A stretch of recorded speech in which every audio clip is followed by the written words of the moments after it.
Bless up, all of my viewers and all of my subscribers. Welcome back to JN News Channel. And for all my viewers, all my subs who have been looking out for a video from me yesterday, kind of have some power outage difficulties, my viewers and my subs. So sorry about that you guys didn't get an upload from me yesterday. But right now, quick and fast, we are getting to the morning's news.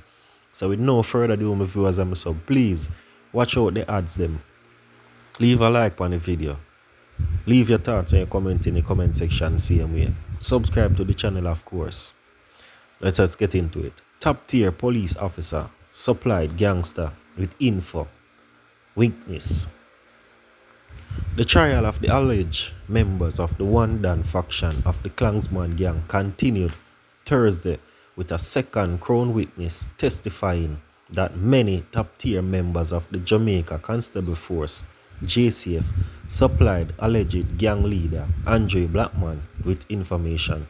The witness, who claimed he was the second in command of the One Dan gang, said on several occasions he attempted to provide a statement to the police but opted against doing so due to Brian's alleged connection with the JCF. Blackman say him not deal with friars police we can't give no order. The man testified that the trial being presided over by the Chief Justice Brian Sykes. The witness testified that on one occasion he went to a station in St. Catherine Police Division to give a statement, but a police officer advised him to speak with the police high command instead.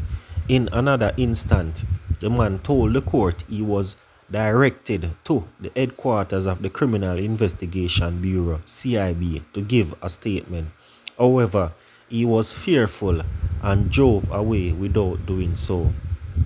I know Blackman top-tier police who have rank and can give him suitable information, and I don't know them face. The witness said when squeezed as to why he was fearful of making a statement after many failed attempts. The witness gave a statement to the police in November 2018. This was done as he wanted members of the One Dan faction of the Klansmen gang to be brought to justice for their crimes. Earlier, the witness testified that a threat was made against him when he refused the alleged gang leader instruction to become a Dan for Lariston St. Catherine. During this testimony, the male also detailed what alleged gangsters did when they were not carrying out criminal acts, which include engaging in telephone conversation with their cronies, mostly about violence.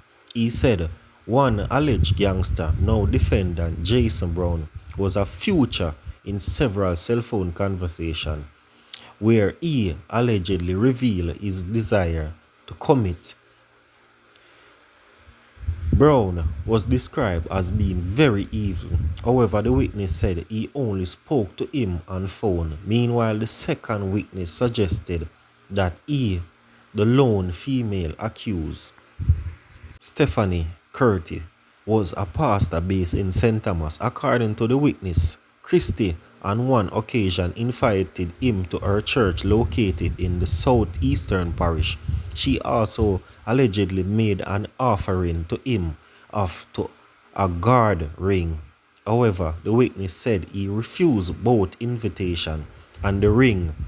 Meanwhile, the prosecution's first witness, the self-styled farm banker of the gang, is to call to witness stand one final time on Monday to answer questions related to the role of defendant Brian Morris.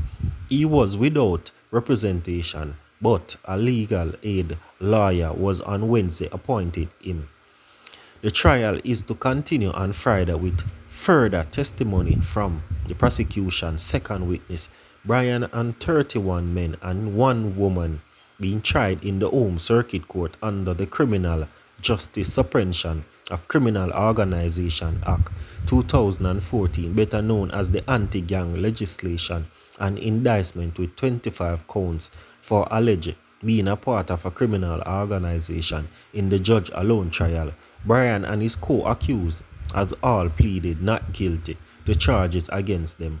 The men and the woman have been charged with multiple offences, including being a part of a criminal organization, illegal possession of a firearm, illegal possession of ammunition, facilitating conspiracy, and facilitating arson.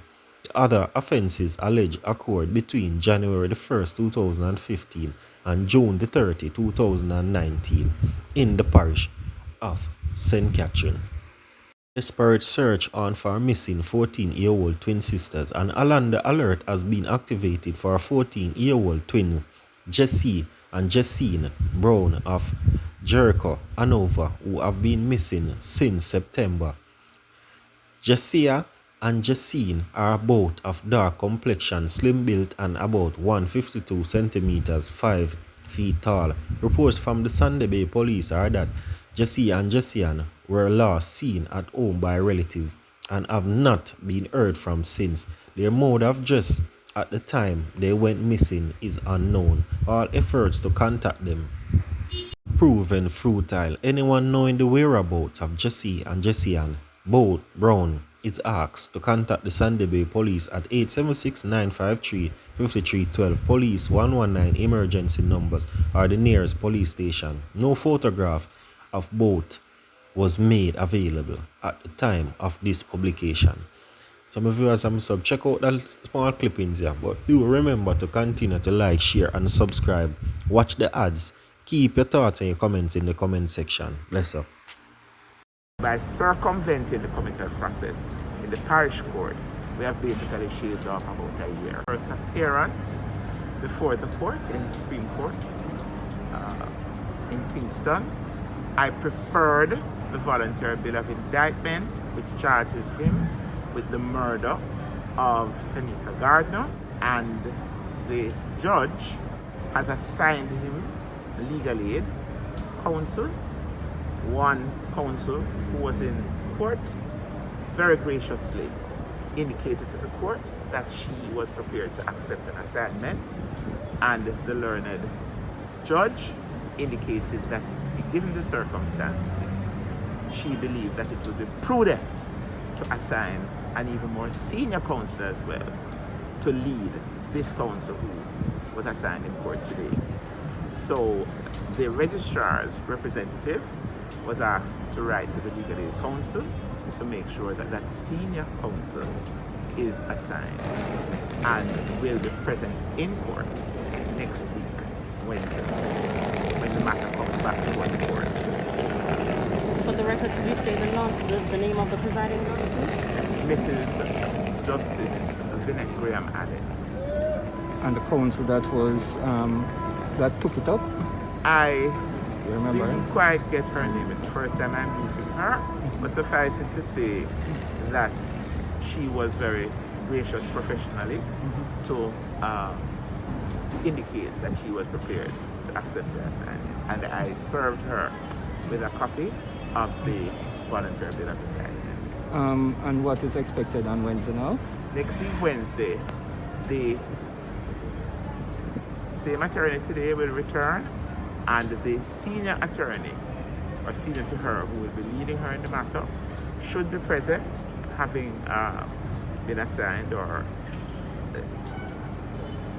and then we will have a situation where the learned judge will inquire into what the allegations are on the ground, so that she can be best informed in respect of the way forward and how to treat with the particular accused person. What is a voluntary bill of indictment?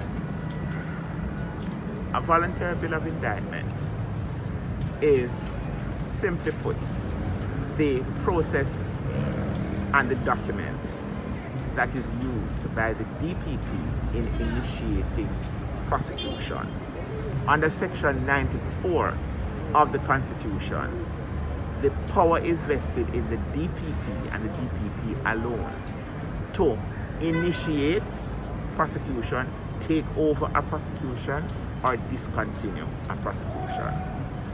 Now, the voluntary bill of indictment is used where the accused is placed before the court on the indictment in a situation where there were no committal proceedings in the court below.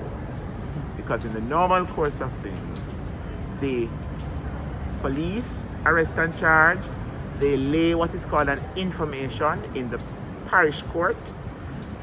The matter goes before the parish court judge and it is readied for committal proceedings.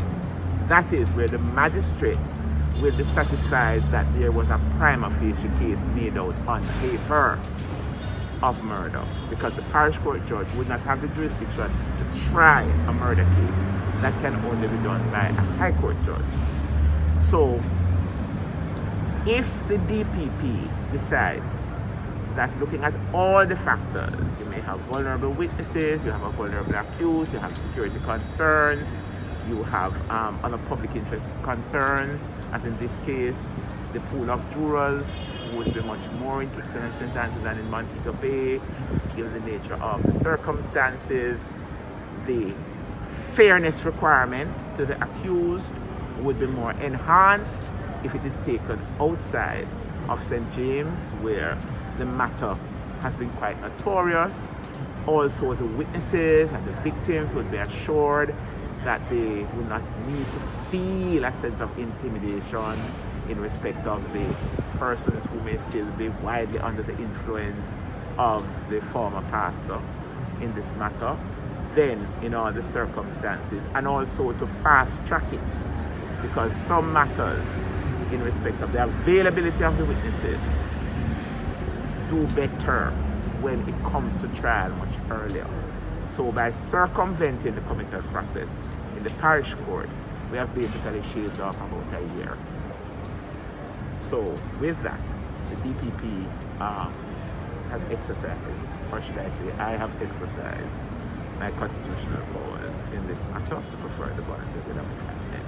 And this was done in the interest of justice, which really embraces fairness for the accused, fairness for the victims and the witnesses, and of course for the community, who have a vested interest in seeing and being assured of the credibility of the system of justice and the rule of law that operates in this country. Will this be a judge alone trial? Let us take it a step at a time. In fairness to the accused, it is only right that he be allowed to converse with his attorneys who will be assigned, and it will give us an opportunity to serve the attorneys with the material that has already been